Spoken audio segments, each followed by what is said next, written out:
Assalamualaikum warahmatullahi wabarakatuh dan selamat pagi. So kita jumpa lagi di pagi Khamis ni 7 hari bulan Oktober 2021 dalam sesi sembang santai berkenaan dengan pengurusan kewangan dan juga emas lah. So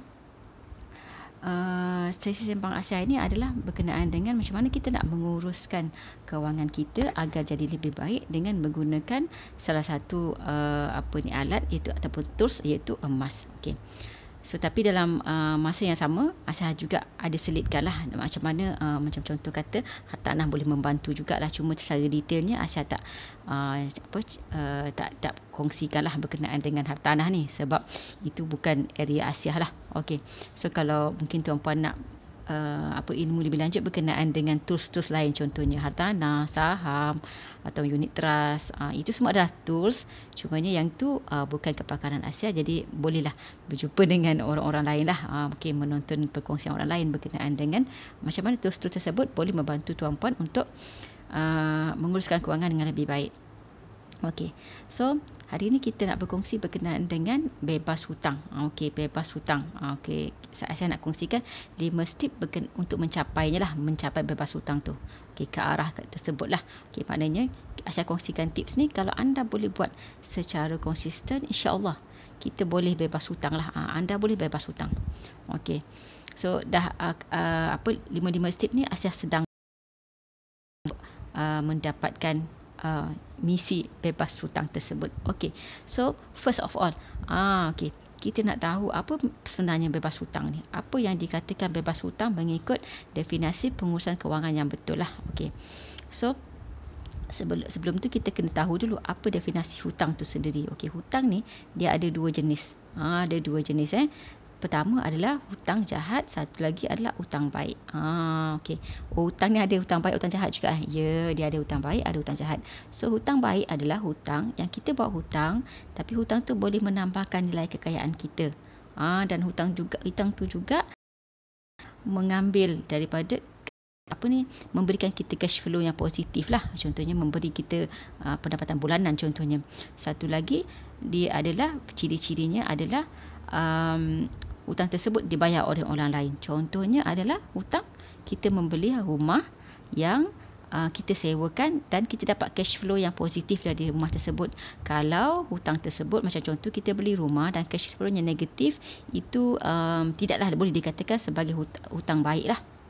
Contoh kita ada beli satu rumah, kita bayar loan 1,000 tapi kita boleh sewakan dengan 800 contohnya. So kita negatif 200 satu bulan. So itu bukanlah hutang yang baik lah, tapi hutang yang agak baik jugalah kita kira, walaupun dia bukan je baik, sebabnya 200 kita hanya tambah 200 setiap bulan, sedangkan nanti kita akan dapat pegangan rumah yang ada nilai kita tengok juga sama ada rumah itu akan memberikan kenaikan harga dalam masa contoh kata 5 tahun atau 3 tahun, tentu ada kenaikan harga. So itu semua ada kriteria-kriteria jugalah rumah tu kan sebut tu. Maknanya kriteria, maknanya lokasi yang bagus, sewa yang yang bagus yang boleh cover kepada kita punya loan kan. So memang itu kena pergi belajar lah, kena pergi belajar. Okey. So kalau tidak nanti kita pun kalau orang kata adalah erti kacang kewangan, kita akan tersontut lah. Kita beli rumah yang tak boleh sewakan ataupun sewa tu memang tak berbaloi untuk cash flow kita lah. Tapi banyaklah rumah yang kalau kata rumah yang landed ni banyaknya yang beri cash flow yang positif lah. Tapi kalau dapat rumah yang orang kata strategik, dia punya lokasi, boleh beli cash flow yang positif, insya-Allah kan. So kena ada ilmu lah untuk tersebut. Okey. So maknanya itu hutang positif, hutang yang baik. So hutang jahat ni hutang apa? Hutang jahat ni maknanya memang totally kita buat hutang tu dan kita kena bayar hutang tu melalui kita punya pendapatan. Kita punya pendapatan bulanan, maknanya dia jadi liability lah. Kalau dari segi aspek perakaunan dia liability, maknanya kita memang ambil daripada pendapatan kita. Kita tak dapat apa-apa income daripada tersebut. Macam contoh kata daripada perspektif Robert Kiyosaki ni, ni buku dia Rich Dad Poor Dad ni. So kalau dia kata rumah yang kita duduk adalah liability lah, sebab kita tak dapat cash flow daripada rumah tersebut. Kita bayar melalui kita punya pendapatan untuk duduk rumah tersebut. Tapi kalau kita kira dari segi keselesaan kita, boleh memberikan kita produktif untuk kita duduk rumah tu dan kita produktif untuk buat kerja dan kita dapat income daripada rumah tu, itu boleh dikatakan juga agak baik lah. Cumanya kita kena tengoklah perspektif mana yang kita nak ikut kan. Okey, takkanlah kita nak duduk rumah yang teruk sangat kan, kita pun tak produktif. Okay, so itu kita punya definisi sendirilah. So hutang baik, hutang jahat. So contoh yang memang hutang yang betul-betul jahat, yang orang kata jahat, betul-betul jahat, adalah personal loan lah. Sebabnya personal loan tu memang takkan boleh memberi kita productivity pun sebenarnya, dan sepatutnya apa yang kita nak beli dengan personal loan tu, kita kena buat simpanan lah untuk nak cover benda yang kita nak beli melalui yang biasanya kita ambil melalui personal loan. Cuma contoh biasa yang Asia dengar melalui personal loan ni orang ambil adalah untuk contohnya renovate rumah kan. Okey, dia buat personal loan untuk tukar handphone, macam-macam gitulah, macam-macam benda-benda macam tu yang memang dari perspektif kewangannya dia memang tidak memberi sebarang pulangan ataupun pulangan positif ataupun negatif lah. Okey. So, maknanya kita kena bebas hutang jahat tu. Kalau hutang yang baik tadi, yang boleh beri cash flow yang positif, tak ada masalah pun. Contoh kita ada hutang 1 juta. Contoh kita ada rumah yang harga 200,000, kita ada 5 biji. So, kita ada hutang dengan bank 1 juta. Tapi, semuanya memberi cash flow yang positif. Ataupun kata kau tak beri cash flow positif pun, maknanya contoh kata kita hutang 200,000, kita kena bayar contoh dalam kata 800 contoh. 800 atau 900 kan. So 900 tu cover daripada rumah tersebut. Memang cover. Orang sewa bayar 900, kita dapat 900. Jadinya kita tak keluarkan 1 sen pun daripada kita punya pendapatan untuk settle hutang tersebut. Jadi tak ada masalah pun kita kalau kita ada hutang yang macam tu. Kalau kita ada hutang yang positif, hutang yang baik. So itu maknanya bukan dalam misi kita untuk bebas hutang ni adalah untuk bebas hutang yang baik. Misi kita adalah untuk bebas hutang jahat. Maknanya. Okey. So misi kita adalah untuk bebas hutang jahat. So macam mana cara kita nak capai untuk bebas hutang jahat ni? Okey. So ini Asia melalui pembahasan Asia jugalah. Juga perkongsian daripada FB, daripada mentor-mentor lah. Okey. So mentor-mentor kewangan lah, kita kena maknanya kita kena berada di circle tersebut lah. Okey. So kita kena buat apa? Yang pertamanya kita kena buat apa? Pertamanya kita kena baca buku maknanya tambah ilmu. Baca buku, hadiri kata contoh ada webinar ke. Kalau banyak sekarang ni sesi-sesi perkongsian secara percuma pun daripada mentor-mentor kewangan ni. Boleh saja, boleh dengar ataupun boleh baca lah mana-mana, tapi yang terbaiknya adalah baca buku lah. Sebab buku ni kebanyakannya kita boleh katakan buku ni orang dah proven baru dia buat buku. Sedangkan kalau yang mungkin orang yang baru-baru mungkin ada lah yang memang sincere buat perkongsian untuk memberi sahaja, tapi ada juga yang memberi tapi mungkin dia belum pun orang kata berada di tahap yang diceritakan. Ada juga macam tu, tapi kebanyakannya kalau kita baca buku kita boleh rasalah sebenarnya itu adalah perkongsian yang memang buatlah selama ni. Dia buat dan dia capai baru dah dia berani sebenarnya buat buku, sebab reputasi buku ni sangat tinggi. Apa lagi kalau buku-buku yang orang kata buku-buku bertulis macam ni lah, buku-buku yang dikeluarkan secara hard book macam ni lah. Okey, bukan soft book kan. Okey. So yang Asia sarankan baca 3 buah buku ni lah. Okey, 3 buah buku ni. Ni mentor Asia juga, Rich Dad Poor Dad ni, Robert Kiyosaki ni, baca buku ni Rich Dad Poor Dad. Dalam bahasa Melayu pun ada. So senang lah, siapa nak baca, maknanya sesuai untuk semua orang lah. Yang tak pandai bahasa Inggeris, yang tak faham bahasa Inggeris pun boleh baca kan. Rich Dad Poor Dad. Lepas tu Cash Flow Quadrant. Cash Flow Quadrant ni sangat bagus jugalah untuk capai kebebasan kewangan. Maknanya one step daripada bebas hutang. Bila bebas hutang, kita boleh bila kita dah bebas hutang, kita boleh menuju ke arah bebas kewangan pula. Nanti Aisyah ceritakan pasal bebas kewangan pula. Dan satu lagi adalah daripada mentor Asia sendirilah, mentor Emas Asia sendiri, iaitu Encik Muhammad Zulkifli Syafi'i, Misi Bebas Hutang. Misi Bebas Hutang ini yang buku terbaru lah. Yang buku yang lama adalah misi buku Zero Hutang. Ini yang lama lah, yang first orang kata first batch dulu dia jual buku ni dikeluarkan, Zero Hutang. Ini suka dia punya tagline-nya. Okey, zero hutang bukan mudah tapi tak mustahil. Maknanya tak mustahil. Okey, beliau dah buat benda ni dan beliau sekarang adalah orang yang bukan sekadar bebas hutang tapi dia adalah bebas kewangan lah. Beliau dah bebas kewangan. So kita boleh tirulah orang-orang macam ni kan. Maknanya benda yang disampaikan adalah memang proven, benda yang dah dibuat. Okey. So apa buat benda ni dan insya-Allah lah menuju ke arah bebas hutang. Soal satu lagi hutang yang jahat lah Aisyah bagi si Aisyah. Tapi mungkin bagi Aisyah hutang jahat tu yang sekarang duduk rumah lah. Walaupun hutang jahat tapi maknanya Aisyah selesa duduk di sini dan boleh kira macam kita boleh memberi lebih baik lah kepada kehidupan kita untuk kehidupan yang lebih selesa dan kita boleh produktif lah daripada rumah tersebut. Okay. So kalau dari segi contoh Azli kata rumah sendiri, dia duduk sendiri ni, dia sebenarnya bukan hutang jahat lah, dia hutang baik sebenarnya. Okey, so perspektif kita sendirilah. Tapi maknanya dari segi hutang yang ada, satu tu je lah, yang rumah, yang semacam kereta, Asyah dah memang dah lama dah, kereta tu yang memang dah habis bayar, so bebas hutang lah. Hutang jahat situ tak ada, so personal loan tak ada, so maknanya kita ke arah bebas hutang. Satu tu je bebas hutang yang kata jahat dari segi perspektif contohnya Rebot Kisaki lah. Tapi kalau contoh perspektif ada pakar kewangan lain, itu bukan pun hutang jahat. Tapi kita maknanya supaya kita lagi senang lah kehidupan kita, sebab Aisyah nak mencapai ke arah bebas kewangan.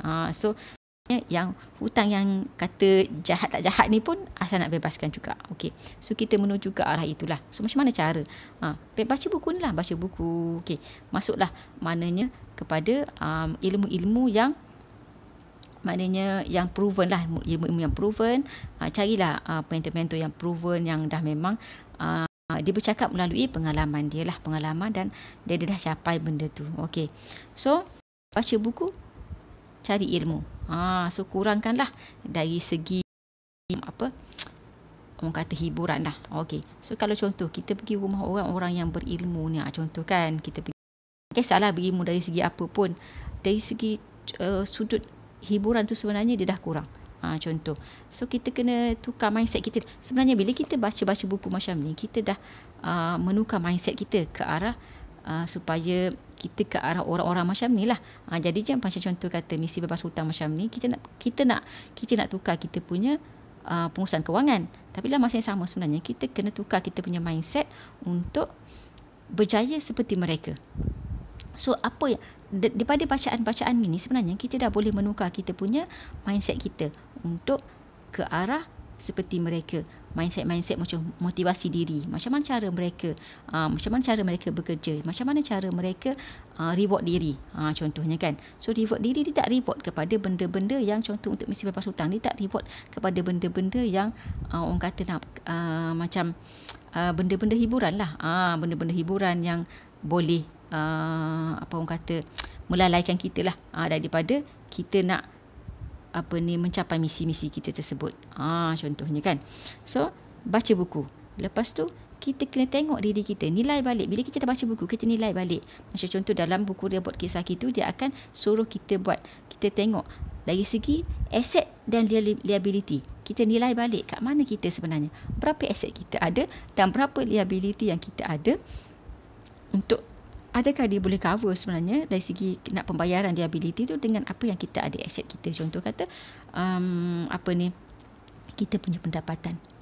So bila kita tengok kat situ, macam contoh punya pendapatan tak boleh cover pun kita punya liability komitmen kita setiap bulan. So kita kena, bila tengok kat situ, kita kena ada matlamat lah untuk even yang saya selalu sebut juga, ada dua cara lah. Satu sebenarnya dua cara untuk kita nak boleh cover lah kalau kita ada cash flow negatif ni. Kita kurangkan perbelanjaan, dan satu lagi tambahkan pendapatan. Tapi yang paling best sebenarnya hidup yang kurang pendapatan ni tak best. Kan? Sebab kita kena kurang sebenarnya, sebab kita biasanya kita buat bajet tu dah cukup-cukup, tapi bila kita kena kurangkan lagi untuk nak nanti step ketiga, step keempat, saya terangkan yang maknanya kenapa kita nak kena kurangkan peranjaan tu. So, bila kita kena gunakan peranjaan, tak best. Tapi maknanya, kalau kita boleh tingkatkan pendapatan, itu lagi best lah. Maknanya, bila kita tingkatkan pendapatan, kita boleh cover dengan apa yang contoh kita memang dah cash flow negatif, dan lagi daripada pendapatan tersebut, kita boleh tambah kita punya simpanan. Kita punya tambah simpanan. Inilah mana-mana cara kan. So, Asia pernah jumpa seorang pensyarah yang memang buat saya ingat Foodpanda ke Grab ke macam tu lah, tapi maknanya dia buat servis penghantaran ni, seorang pensyarah. So macam tak cukup ke bila kita dengar macam tu, kita rasa macam dia tak cukup ke gaji dia, contoh macam tu lah. Sebabnya kita macam pensyarah kan, macam orang kata gajinya agak tinggi lah kalau bagi Asia. Kan bila kita tengok kan pensyarah yang, sebab tahu dia ada doktor, so basic maknanya dia masuk kerja, tapi dia masuk kerja dah lama kat situ, dia masuk kerja maknanya dah orang kata grade-nya kalau kerajaan 51, so 51 gaji dah lebih daripada 8,000, 9,000 satu bulan lah rasa je kan. Saya pun tak tahu dia punya detail, dia punya gaji, tapi kalau kata kerajaan yang 48 pun dah 8,000 macam tu, so 51 rasa je dah 8,000 ke atas lah, campur dengan dia punya elang-elang lagi. So maknanya macam kita rasa macam something lah. Cumanya mungkin kita berpandang, kita kena tengok sebagai positif lah. Mungkin kata dia banyak komitmen kan, mungkin kita tak tahu, mungkin dia kata dia ada mak di kampung yang nak kena support, ayahnya di kampung yang kena support, mungkin mertuanya, dia ada adik-adik yang ramai untuk support. Tapi surprise bila dia cerita, maknanya mungkin dia ada komitmen lain, tapi dengan pendapatan sebagai lecturer, dan juga dia ada dia buat part time macam tu. Bila dia cerita-cerita, dia ada dekat 500 gram, maknanya sedekat setengah kilo emas yang dia simpan masa tu. Maknanya sekarang mungkin dah bertambah lah, dah lama jugalah cerita ni bila dia cerita ni dengan nasihat tu. So macam okay, so maknanya dia buat pendapat kerja sampingan tu untuk tambahkan dia punya saving. Okay, so kalau kita yang tak ada saving lagi, even kata contoh 20 gram ke kan, contoh 20 gram, kalau hari ni 20 gram lah nilai, maknanya 20 gram lah, kita tak ada saving pun RM5,000 contoh.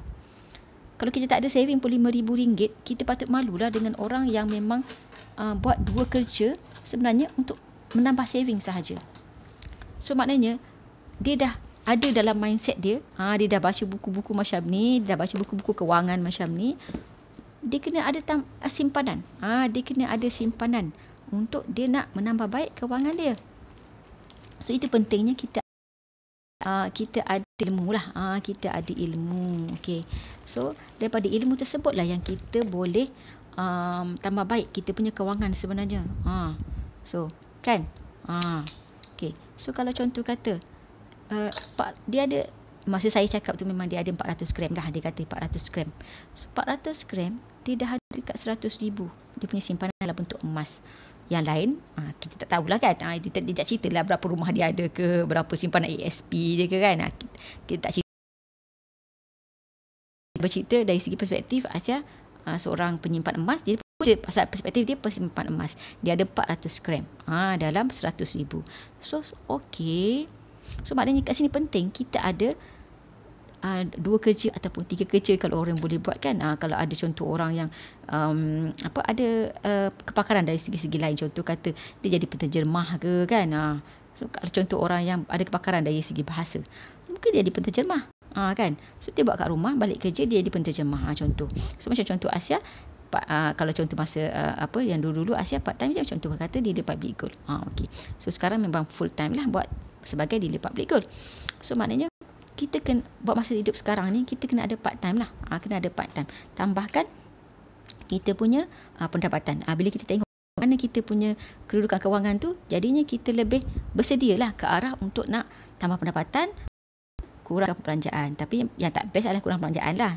Mana yang best lagi kita tambah pendapatan lah, untuk tambah kita punya nilai-nilai simpanan. Contohnya dalam simpanan macam ni lah, 5 dinar ni, Contohnya kan 5 dinar harganya kalau sehari ini 5 dinar RM5,509.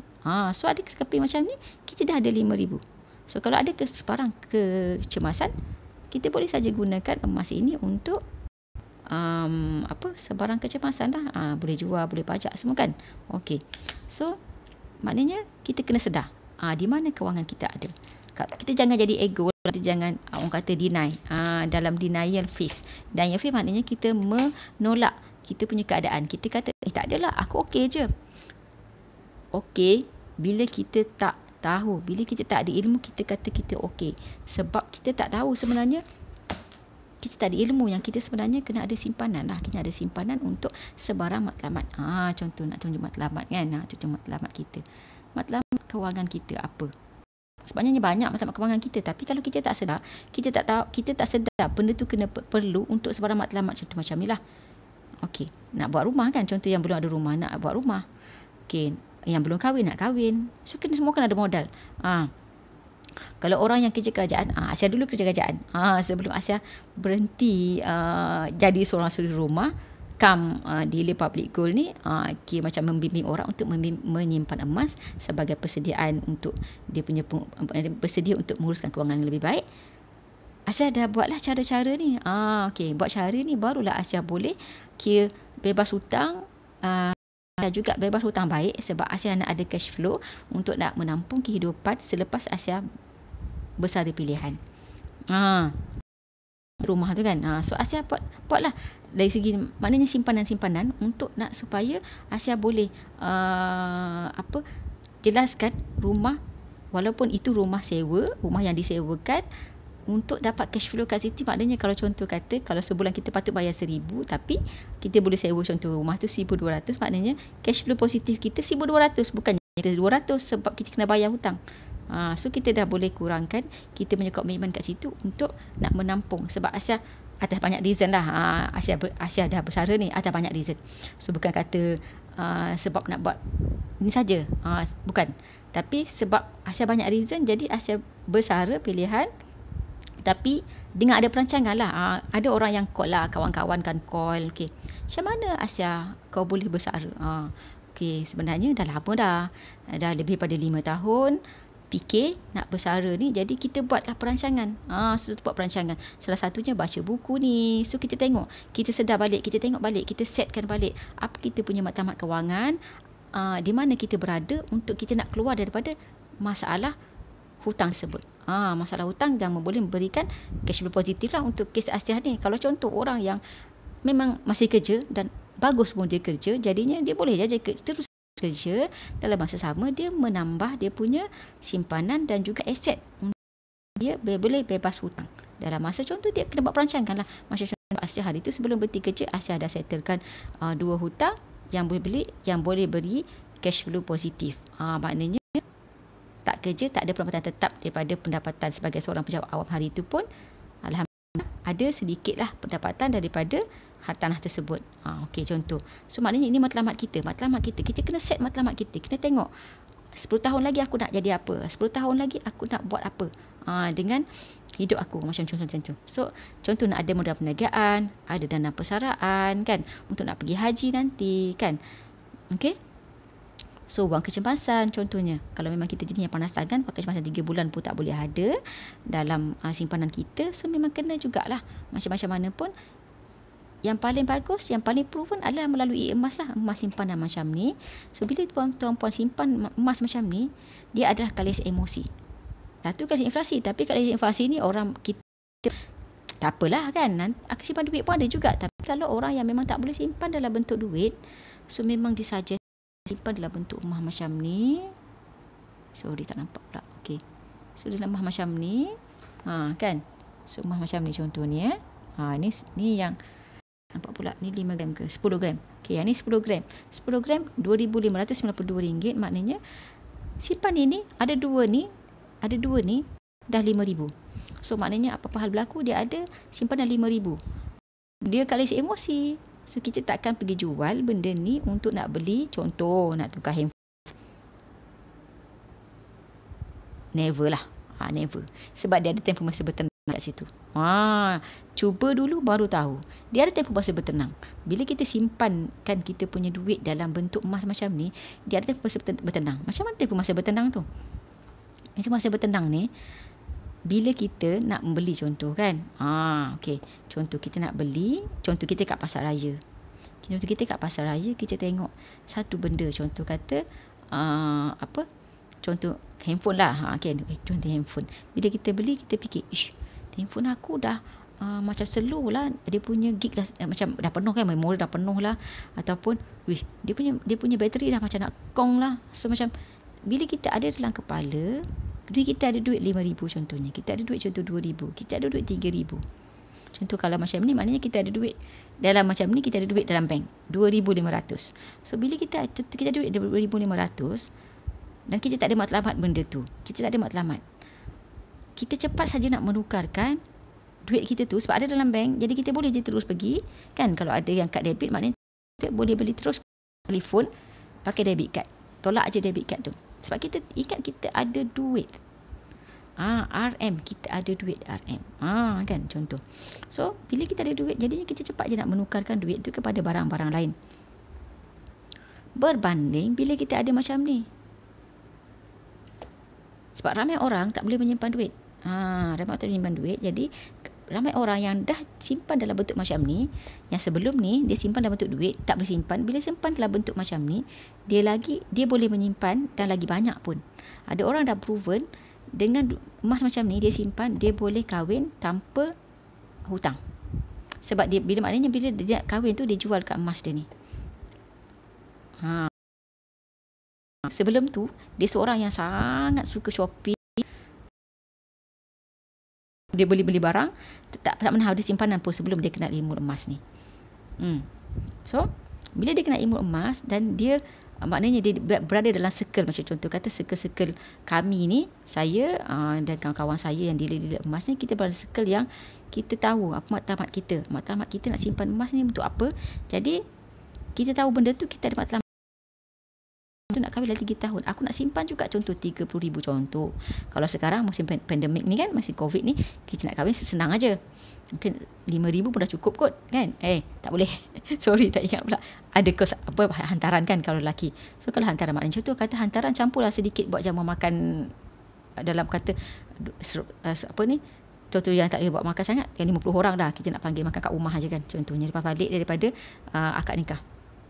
So mungkin katakan contoh hantaran 10,000, campurlah kata 2,000 lah, kata contoh hantaran campur apa-apa sikit, kata contoh banyak pun 5,000. So 15,000 cukup. Contoh 15,000. So cukup 15,000 kat situ. Tapi maknanya bila kita ada matlamat dan kita cuba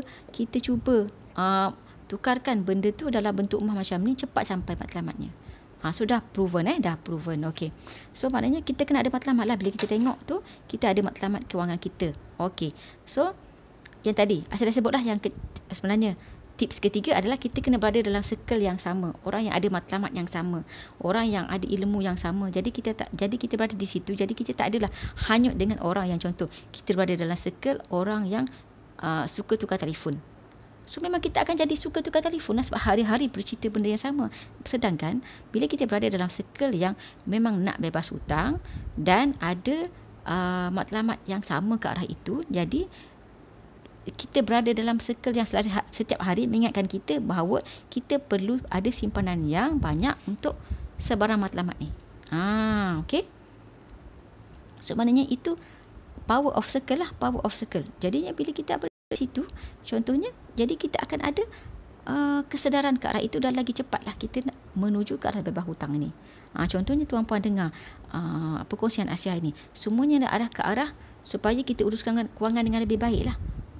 Walaupun melalui apa, maknanya tuan-puan boleh cuba pakai Aisyah punya tips-tips ni. Kata contoh, tuan-puan tera melalui saham. So kalau tera melalui saham, maknanya bila dapat duit daripada saham tu contohnya kan, so tukarkanlah kepada contoh dalam bentuk emas ni untuk nak capai matlamat.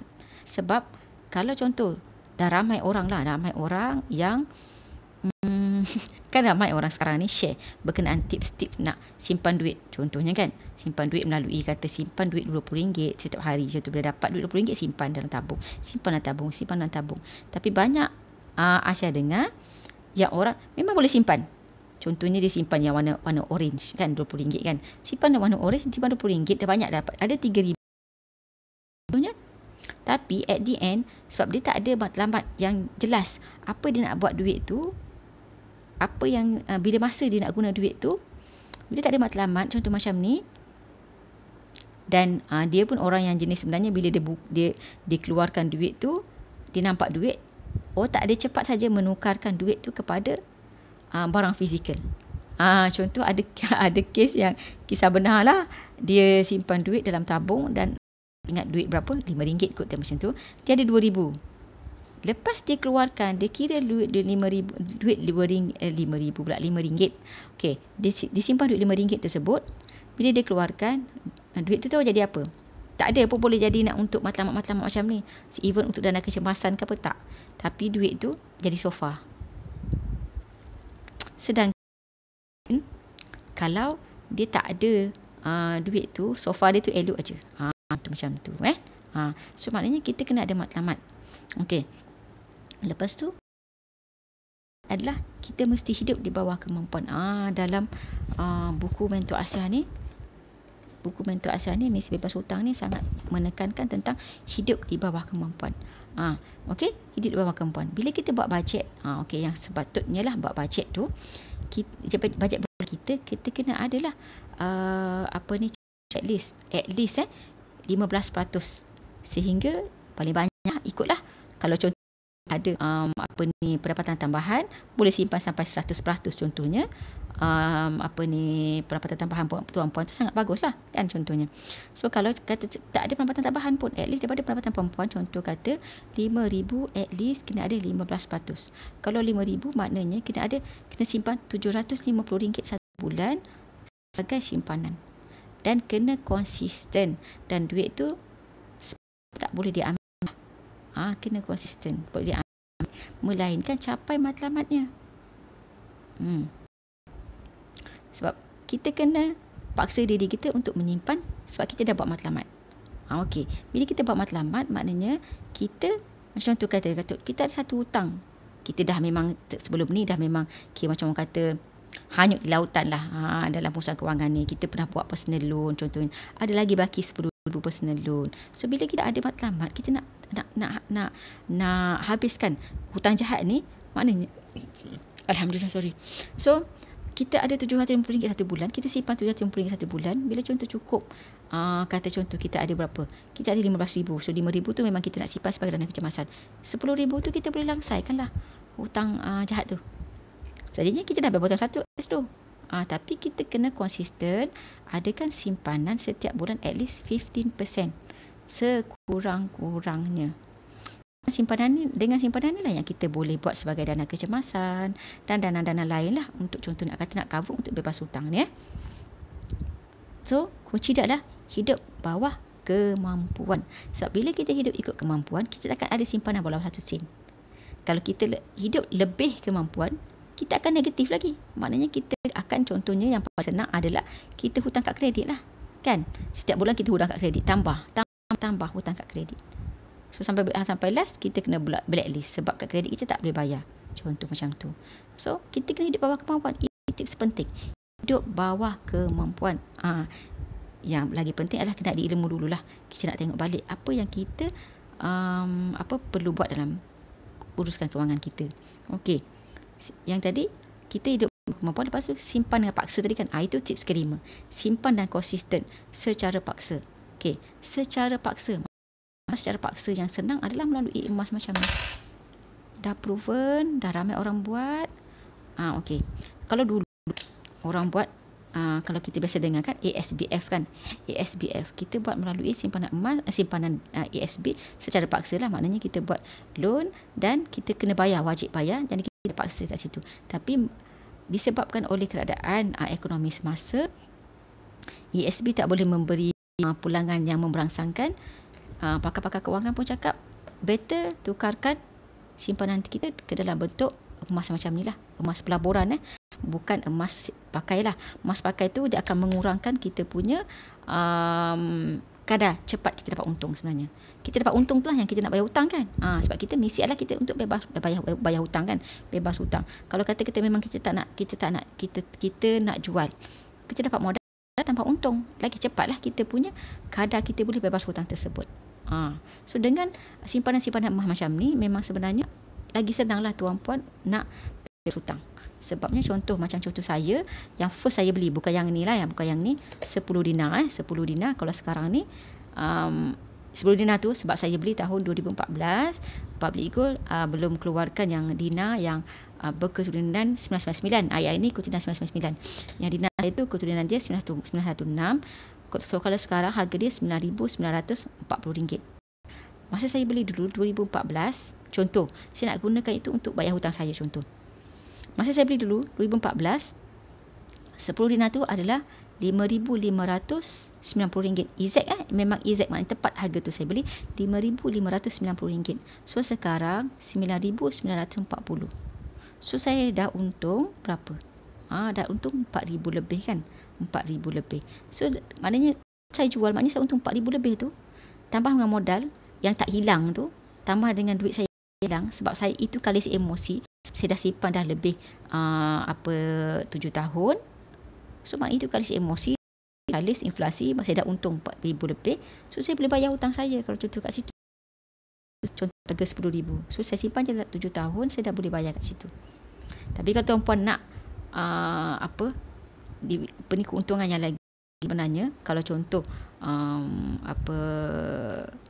daripada mentor kewangan saya juga, Tuan Azizi Ali, dalam buku ni Jutawan dari Planet Jupiter, mengatakan kalau contoh nak dapatkan pulangan lebih daripada 20% setahun, tolong sebenarnya pelaburan tak sesuai untuk anda lah. Kalau anda nak lebih daripada 20% setahun, even lagi yang tengok ada pelaburan yang menjanjikan berapa peratus satu hari, sampai kena terjerat lah daripada skim-skim pelaburan ni kan. Yang macam contoh yang ini kan, sindiket pelaburan emas rugi 120,000. Sebab yang ini dia menjanjikan, saya tak ingat dia menjanjikan berapa. Ini dia menjanjikan pulangan 3 hingga 11% dalam tempoh 3 hari. Ni cerita baru ni, bulan September, hari tu je. So rugi 120,000 sebab dia ingat ada pulangan daripada pelaburan dia 3 hingga 11% dalam tempoh 3 hari. Tapi sebab itulah saya sarankan bacalah buku kewangan macam ni. Janganlah baca buku-buku cinta. Buku cinta tu boleh kalau contoh orang nak meniaga kan, nak buat copywriting, tak ada masalah lah. Tapi dalam masa sama bacalah buku-buku kewangan macam ni. Sebab contoh bila kita berniaga sangat bagus, kita ada duit tapi kita tak ada ilmu kewangan macam ni, so duit kita dapat untung. Contohlah saya tak tahulah orang ni dia daripada mana duit dia, tapi kalau contoh macam ni, kita ada duit 100,000, kita sebab kita nak dapat untung cepat, kita dalam skim-skim macam ni, sangat kesian lah. Kita penat dah buat kerja, nak dapat duit 100,000 tu. Contoh kalau kita simpan pun penat dah simpan, contoh 5 tahun dapatkan 100,000, tapi kita terjerat dalam skim macam ni sebab kita tak ada ilmu. Jadi sayang.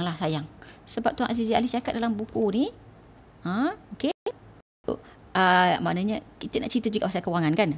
So dalam buku ni menceritakan kalau dapat 10%, kalau contoh purata satu pulangan tu 10% satu tahun pun sebenarnya itu sangat bagus. Sebab tu dia mencadangkan, dia sekarang mengesyorkan emas pelaburan macam ni. Emas pelaburan macam ni. Macam ni. Sebabnya 10 tahun ke belakang ni memang emas pelaburan macam ni 999 ni dah memberi pulangan lebih daripada 10% setahun. Okey, so sangat bagus. Tapi Puan Azizi kali-kali kata nak lebih daripada tu ada. Nak dapat 200% setahun pun boleh, tapi perniagaan. Contoh yang saya cakap tadi kan, peniaga dapat untung contoh. So perniagaan memang boleh beli keuntungan lagi bagus lah. So kalau contoh tuan peniaga boleh bebas hutang, boleh boleh gunakan duit tersebut untuk bayar hutang, sangat bagus. Sebab dia boleh dapat untung lebih pada 10% lah sebenarnya. 200% pun boleh, tak salah pun dengan peniaga. Tapi bila peniaga tu ada duit, maknanya kena ada ilmu lah untuk manage duit tersebut. Kalau tidak, sia-sia je macam yang ni. Jadi kan sia-sia lah kita rasa. sia-sia lah. Sebab ada duit, lepas tu kena tipu dia orang. Tersontok dek skim-skim macam ni. Ni baru ni. Sekejap, saya buka yang tadi. Yang tadi kan yang saya tunjuk tadi. Yang ni. Ada tarikh ni. Oktober pun. Baru lagi 1 Oktober. 3 mangsa sedikit pelaburan emas rugi 120,000. Emas juga. Tapi emas macam contoh yang tu. Sebab tu saya stick dengan syarikat emas macam ni. Syarikat emas public gold ni. Sebab memang dah proven public gold ni, kita beli emas dengan dia dapat emas. So tidaklah public gold menjanjikan you beli emas macam ni, you simpan dengan saya, nanti saya bagi you contoh kata berapa peratus sebulan ke, berapa peratus tahun ke, tak ada. So tuan-puan beli emas dengan public gold, tuan-puan dapat emas. Okey. So simpanan paksa. Simpanan paksa. Contoh simpanan paksa. Contoh tuan-puan yang ada yang jenis yang boleh menyimpan. Contoh saya tadi kan, yang gaji 5,000 tapi tak dapat buat simpanan. Even kata 100 sebulan pun, contoh kata 100 sebulan masuk cukup setahun, dah nampak ada 1,200, terus nak beli benda lain, sangat disyorkan pilihlah simpanan paksaan emas macam ni. Contoh kalau kata yang kata gaji 5,000 boleh simpan, sebenarnya sepatutnya simpan contoh RM750 sebulan. So boleh pilih simpanan paksa dengan membeli. Contoh macam ni, ini sikit je lah. Yang ini contoh sekarang RM2,592 kan.